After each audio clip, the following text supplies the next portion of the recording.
40 বছর বয়সের champion Cristiano Ronaldo আরও একটি শিরোপা জয় করলেন তিনি।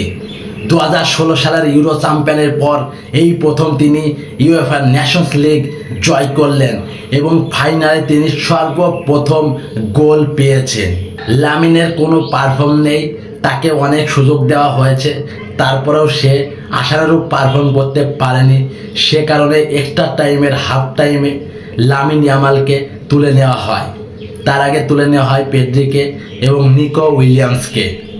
কোচ তাদের ওপর আর বিশ্বাস রাখতে পারেনি। শেষ পর্যন্ত পেনাল্টিতে ভাগ্য তাদের সহায় হয়নি এবং তারা পরাজিত হয়। রোনালদো 88 মিনিটে তিনি ইনজুরি হয়ে মাঠ ছাড়েন। তার আগে ড্র করার জন্য একটি মূল্যবান গোলের প্রয়োজন ছিল এবং সেটি তিনি করে দেখিয়েছেন।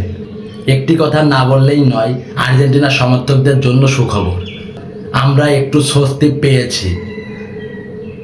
এই উঠতে থাকা স্পেনকে থামিয়ে দেওয়ার পর আর্জেন্টিনার সমর্থকরা একটু স্বস্তি পেয়েছে, কারণ নেক্সট ফিনালেসিমা। এই উঠতে থাকা স্পেনকে না থামালে ফিনালেসিমা জয় করাটা আর্জেন্টিনার জন্য কঠিন হয়ে যেত। তাই আজকের ম্যাচটা স্পেন হারাতে আর্জেন্টিনার জন্য সুবিধা হয়ে গেল অনেকটা। তারা যেভাবে উঠতেছিল সেই উড়াটা আপাতত বন্ধ হয়ে গেল। তাদের বয়স খুবই অল্প, তারা ইমোশনালভাবে ভেঙে পড়েছে।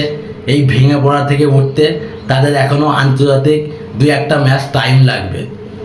সেই ক্ষেত্রে ফিনালেসিমা আর্জেন্টিনার জন্য অনেক সহজ হয়ে গেল। নুনো মেন্ডিসের কথা কি বলবো, তিনি পিএসজির হয়ে এবার ইউরো চ্যাম্পিয়ন হয়েছে। যে হারে তিনি তার স্কিল দেখিয়েছে, সত্যি দেখার মতো স্কিল ছিল। এবং আজকে তিনি যে খেলাটা দেখিয়েছে এবং তার প্রথম যেই গোলটি, একদম গুলির বেগে শট, গুলির বেগে গোল। নুনো মেন্ডিসকে থামানোর মতো কোনো প্লেয়ার ছিল না স্পেন দলে। চ্যাম্পিয়ন লিগ জেতার পরে এত পরিমাণ কনফিডেন্স লাভ করেছে, সেই কনফিডেন্স থেকেই এই ইউরো নেশনস কাপ জয় করেছে। এবং পর্তুগালের মিডফিল্ডার তিনিও ইউরো চ্যাম্পিয়নের পর এই নেশনস কাপ জয় করলেন এবং পেড্রির পরে সবচেয়ে এই বছরটা গুরুত্বপূর্ণভাবে পালন করলেন পর্তুগালের এই মিডফিল্ডার।